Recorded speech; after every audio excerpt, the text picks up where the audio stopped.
are my colleagues, Ben Jasper, Gary, and Mike.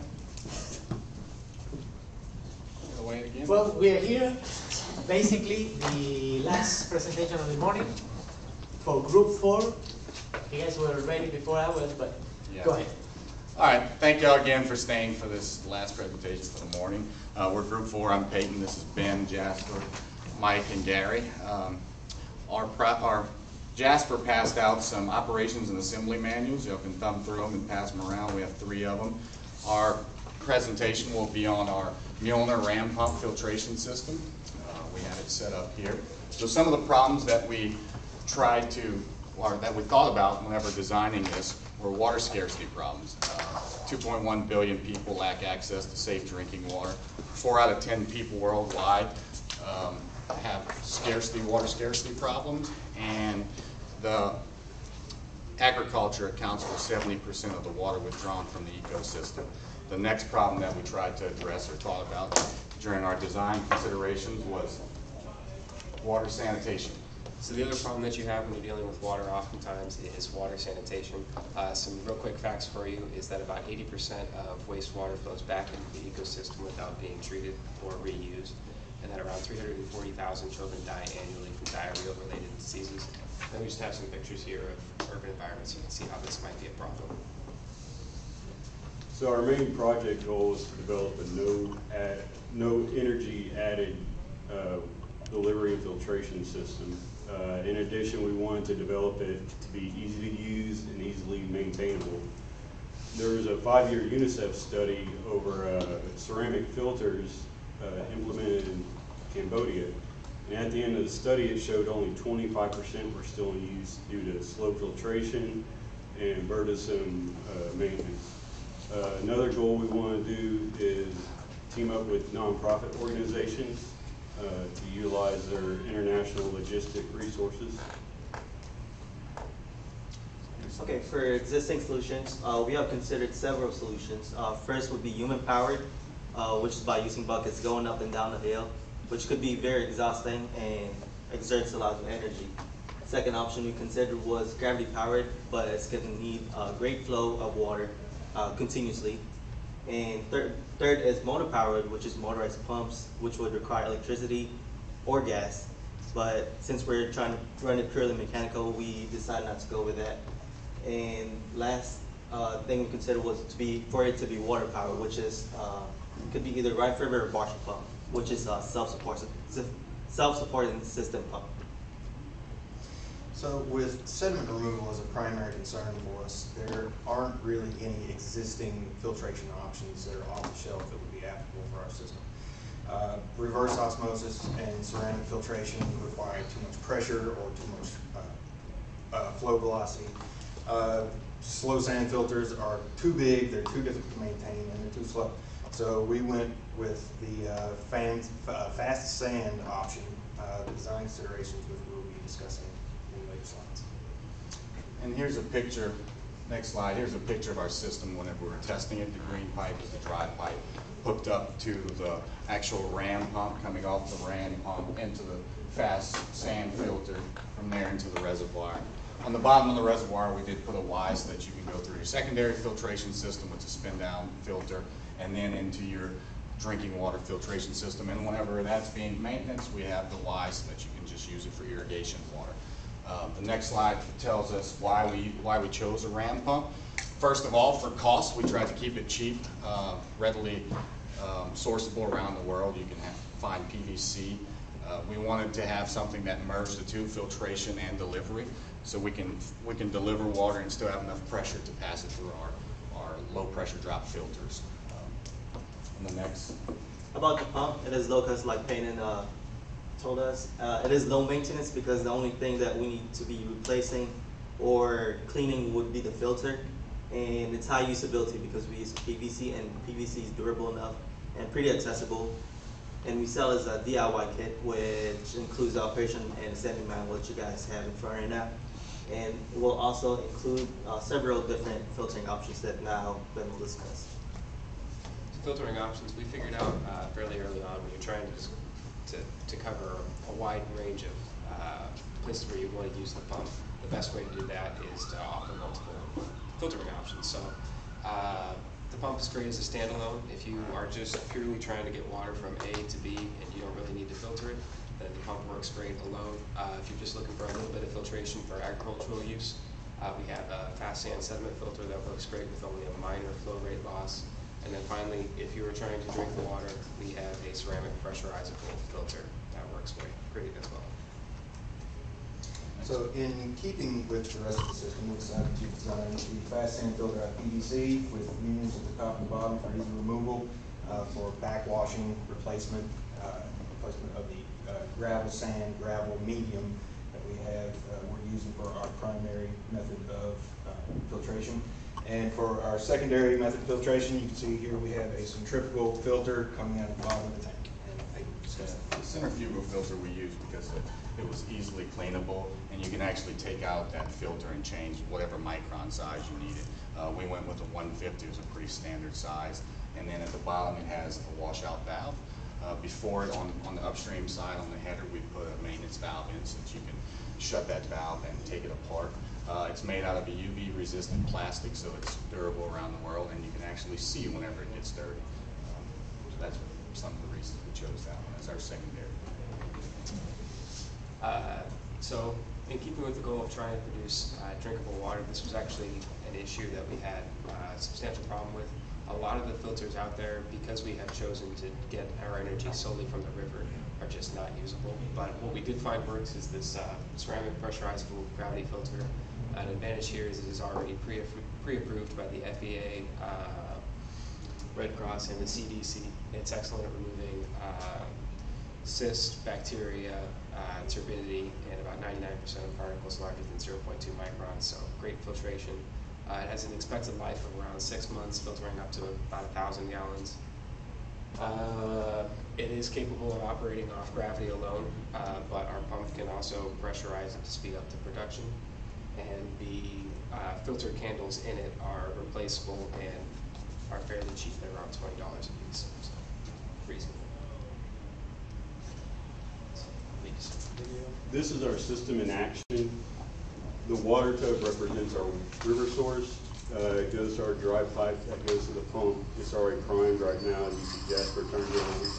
And it goes to the accumulator, to the outlet, to the top of the sand filter, through the sand filter, back up to the tank reservoir, and out our Y outlet. And you can see it come out our spin down filter.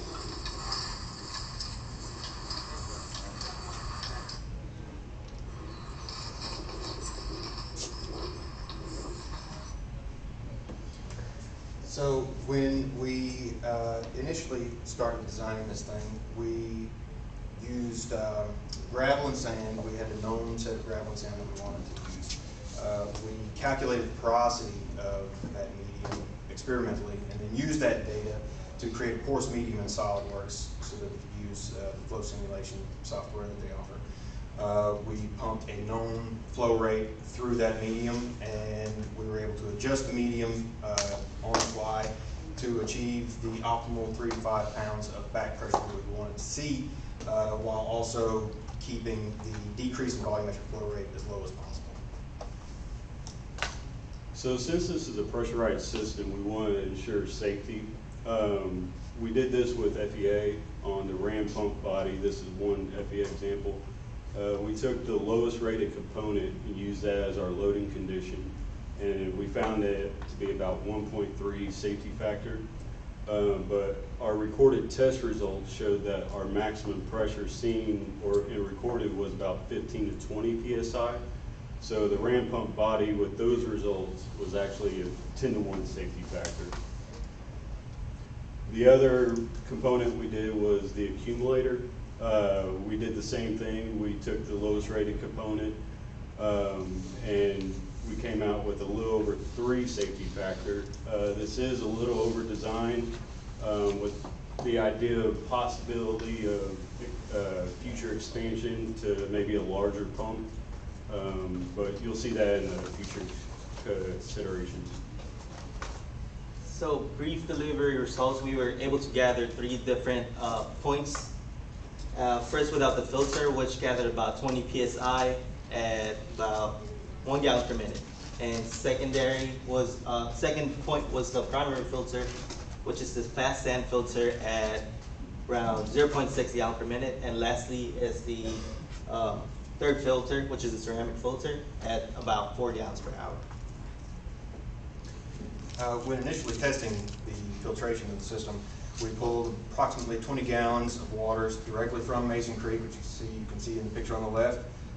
Then we pumped that water through the system, and the picture on the right shows clear water, the result of the sediment filtration. We ran water tests on everything before and post primary filtration. As you can see, we were able to eliminate a number of chemicals, chlorine, nitrates, nitrites, pesticides, as well as reducing the hardness of the water. So maintenance, in keeping with our project goal, we really wanted to avoid our system being put into a state of disuse after only a few short years. So we figured that the best way to combat that would be to keep the regular maintenance schedule fairly low.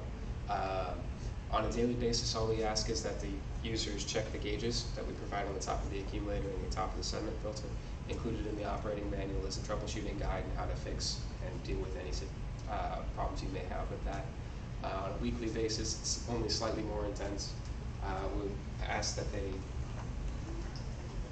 drain and wipe clean the spin down filter, and then invert to backwash the sediment filter, let it run clean, and then hook it back up. And then on a 6 months basis, we just ask that they replace the ceramic filter and then check the sediment filter. The sediment filter has a life of around 6 months to 1 year, so you just want to make sure that it's all right. Beyond that, we just ask that they generally visually inspect the whole system and check for any cracking or abrasion, movement, make sure the pump is still locked down, and then that's really all it requires. So from that, now we want to ask, okay, where can we go? Generally, this pump can be used pretty much anywhere.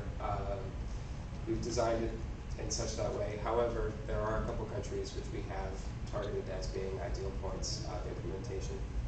These include Bangladesh, Myanmar, Cambodia, Colombia, Mexico, Uganda, and Zimbabwe. Common to all of these countries is just general poor water quality, especially for rural areas, as well as relatively hilly terrain.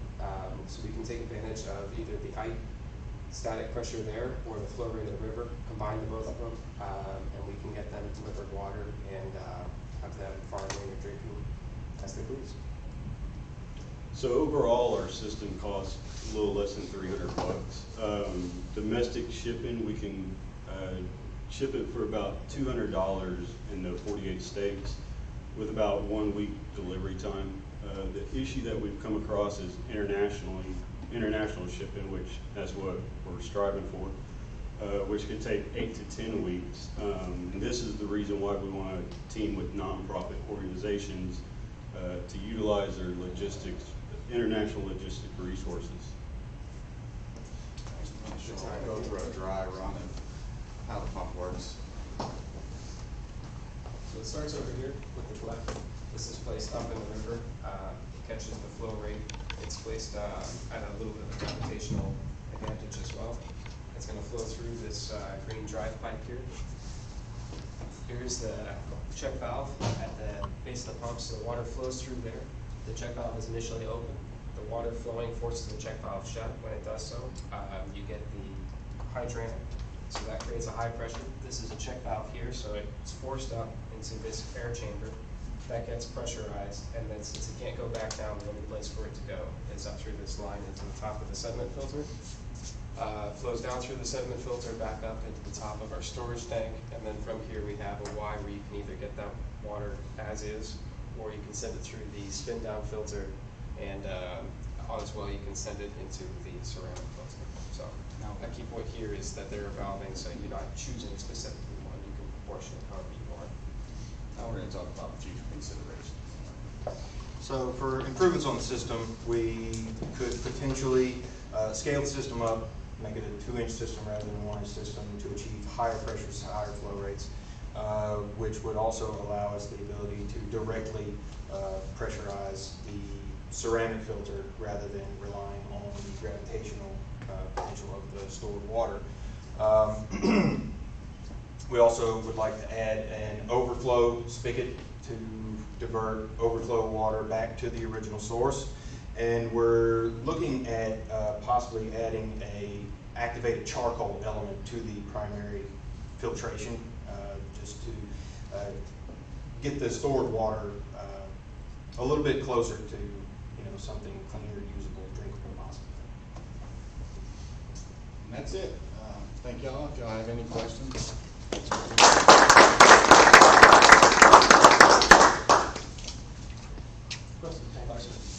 Yes, how long is your hose? This one I think is 10 feet. 10 feet. Yes. Okay. So if I'm understanding this thing correctly, it has basically two power sources. One, the velocity, the momentum of the water, right? And then two gravitational differences, right? Yes. Okay, so you have a 10-foot long hose, and where can I find a river that I can put that in the river, and I can put that on the bank, and that thing will be 10 feet below, or sorry, it's a couple of, what was your height difference you used? 1 meter. All 1 you need is meter. 1 meter head, so you can either build a dam. Okay, so you're talking about building a dam, you're not You putting can it. build a dam, or you could go where a river has a slope, right? 1 meter is not a large change in height. That's like, that is, for a river, that fall is. height of at least 30 centimeters, and we would want a flow rate of the river of at least 10 centimeters per second. So where can I find a river over 10 feet that has a drop of a meter? No, this runs along the river. This doesn't go up. This goes out. Still, the thing is, rivers tend to be in the lowest spots. I mean, water does flow downhill and all. So banks tend to be higher than the river, and that's the other This- way. this- Even in Austin, in the rivers here in Texas, flat Texas, they have a 30-centimeter drop. Over what distance though? They have small waterfalls or drops that Professor season Russell. fund. This sits in the riverbed. So this Okay. is in line with this. This sits in the base of the river. So the wasted water goes right back into the river. Ideally, you set your check valve height. You can have extensions that we've used so that it is literally just cresting the top of the river as low as you can make it to still get the atmosphere. And it doesn't necessarily have to be sourced from a river either. It could be sourced directly from any reservoir, a pond, a lake, anything that's constantly being fed and set up along that bank as well. Okay.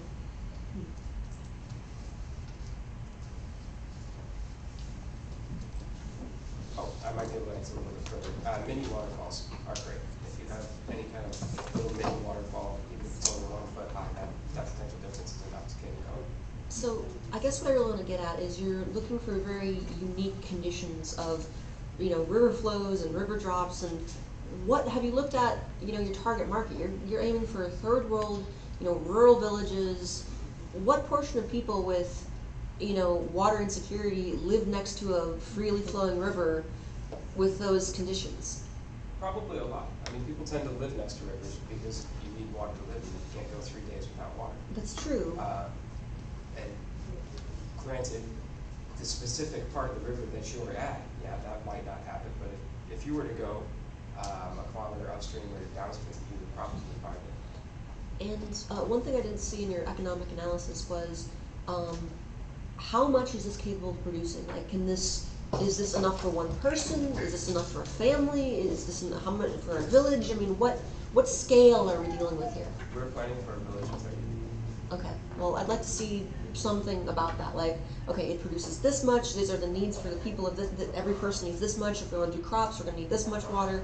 Whatever it is, show me and say, okay, well, and that matters for your cost, because if you can split the cost between an entire village, well, then the cost can be higher. If it's just one dude, well, then it's going to have to be a lot cheaper. So it really depends. So I'd like to see some analysis of that. You can produce a maximum of 6 gallons of drinking water a day, and it pumps up to 1 gallon per minute of irrigation water. Okay. So it's sustainable for, but we do need to put that in our report. I have a question. Could you back up to the slide where you have the non-filtered water and the filtered water? Right there. Mm-hmm. So how did you perform the analysis to determine the material loss between the non-filtered and filtered water? With basic water testing kits. Okay, just an off-the-shelf type Yes. of water testing kit. A follow-up to that, what about bacteria? Bacteria tests showed no reduction in bacteria based on the primary filtration, which we did not expect to see. I But what about the filter, right? The ceramic filter, right? You're saying that your ceramic filter can do all of this multiple fantabulous filtration. Yes. So what about that? It's already pre-approved by Right, so- people in the Red Cross and the CDC. It does remove all the bacteria and it makes it That, drinkable. these results are only based off the septic filters. Oh, okay, so you didn't test it Not after the ceramic filtering through the ceramic filter as well? The ceramic filter is an off-the-shelf product that we purchased, so we have the data for that already through that company. We did this test going through our filter to show what our filter can do for irrigation water and potable water. Okay, so help me understand, because I can't, so you're relying on the data that the manufacturer of the ceramic filter offers you, right? Sure.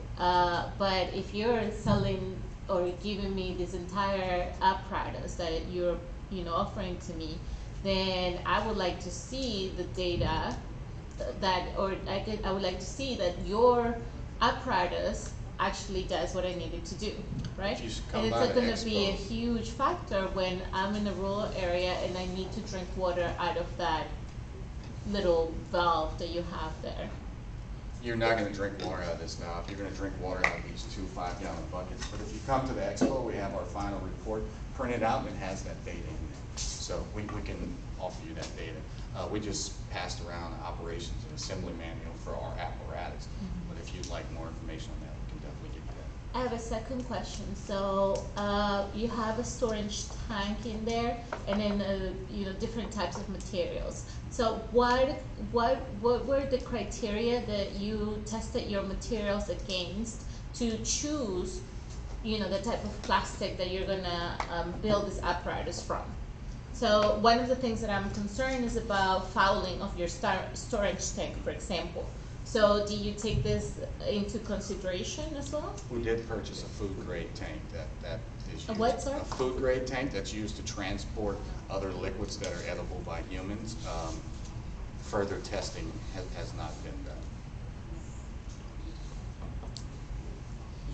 And in terms of presentation, just like the group with the bicycle, how I said what I'd like to see is a strength test. There is something that I would like to see, although I don't know if you're brave enough for this, in your, especially for a Houston audience. If you truly have confidence in your water filtration, You want us to go to Buffalo Bayou? I want you to drink out of Buffalo Bayou. This is Mason's Creek, which is in between here and Katy, but we'll go try Buffalo Bayou. I want you to stand there with a glass of Yeah. Buffalo Bayou water and drink it in front of everyone. If you truly have confidence in your filter, it's really that good. I'll Y'all filter it should. for you and I'll let you taste it. Just remember, you're I going don't great. live in a third world country. I live in the United States where I can drink water out of the tap, but this Well, is built for if people you that don't have truly that have access. confidence in your filter, you should all be standing up there with big glasses of Buffalo Bayou water drinking it. This is the only thing Okay. that had 6 initial members. The member number 6 is still in the ICU. I just have more of a technical question. So, do you guys do a pressure drop analysis for each, as you went through each of them? So for one gallon per minute, right? So what was the pressure drop along this system, or at least part of the system? Well, so without the primary filtration, we have 1 gallon per minute, and we were able to initially pump up 20 feet in the air, 20 to 25 feet in the air. 20 feet of water, basically. Second. 20 feet of water. Yes. Is the unit. And using that data, we decided to bring the whole system down to the ground level and utilize that pressure that we knew we could generate to give us the filtration before going into the storage tank that we needed. You have a pressure drop about 1 to 3 pounds whenever passing through the primary fast sand filter. Whenever you come out, whenever you're going into the spin down filter, all you have is the head pressure that's in the reservoir, so about 1 psi, and it has a very low pressure drop across that spin down And it's filter. The strictly pressure operates drop off in the flow. ceramic filter is dramatic. It takes 1 to 4 hours or 4 hours per gallon. It's extremely slow unless you pressurize the top of it. That's future considerations. How fault tolerant is it for debris like leaves and twigs and dead rats and bits of plastic and anything else you might find floating in a river? The inlet's going to have to be fairly well strained to prevent those things. The check valves are very susceptible to, getting debris caught in them and keeping them kept open. They're easy to clear once once that happens. All you have to do is pull it out and the system starts right back up. But yes, it is susceptible. We do have a to cone take that goes precautions. on the dry pipe that prevents big objects, and the small sand and anything up to like the size of a grain of salt, it will pump through it, because we do pump sand through it. We haven't found any dead rats. If the sediment filter clogs, this pressure can be whatever, and the pump will just run continuous. You won't get any flow rate, but the pump will keep running, and it's going to stop. If you clog it over here, it'll stop, the check valve will stand closed, and you just kick it open again. Now, I'm just curious, I don't know the water quality of like when you have flooding. Yeah. I'm wondering would this have any application if there was a flooded region? That was part of the intention of the system, both third world country and disaster relief. So, we would like to try to partner with organizations like FEMA and the Peace Corps to, Have you looked at have you tried looking at the water quality of flood water compared to the popular water at Mason Creek? Is it comparable or worse? And have you actually done some analysis on that? There is some data out there for the Harvey floodwater, and the Harvey floodwater was a lot more disgusting than Mason's Creek. It actually was, and that's online, just general. Post hurricane in Puerto Rico, that sediment filter was being shipped out. Any final questions? Ms. Thomas? Thank y'all. Thank you.